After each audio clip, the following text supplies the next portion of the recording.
带去读唐诗。洪志也中宋严公诗文，作者杜甫。晚送相思别，青山空复情。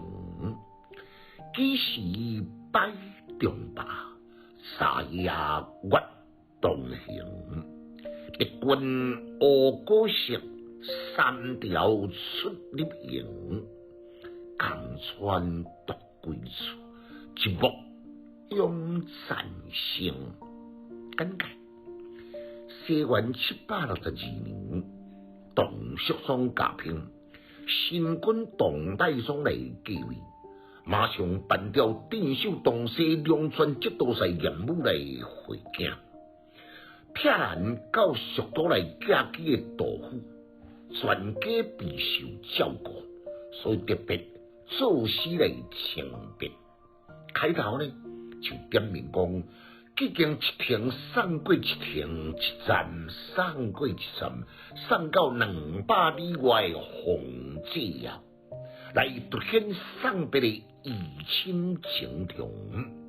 第二句呢，佮在照山来比喻人情悲婉曲，不舍分别，又不得不别。几时摆中罢，沙野月东行。伫相别之际呢，想起了昨暗月下东阴。对中间问一声讲，咱什么时阵才会当再来重逢呢？因为天下动荡不安，人的性命敢若像狗血险才无价值，什么人嘛无当来料想讲是毋是有重逢的机会。将一句真心上的字眼呢，化成极端复杂，我在展现浑天高义的友情。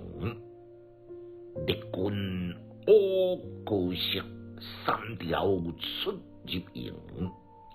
诗中呢，并无正面来褒赏严武的政策，只敢提起两川下海军民认定连山连海大兴啊，来奉上这位历经董宪宗、董叔宗、董太宗，造成蜀都3条的元老公营要来会见事情。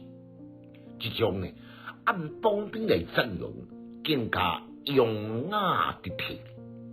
江川独归处，一目永残生。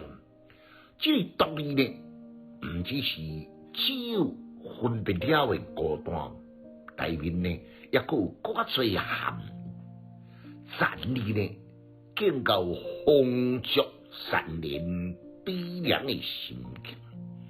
好亲像今仔日一别，今生要搁在见面的凄怆。读诗的囡仔白学歹，有气质，有文采。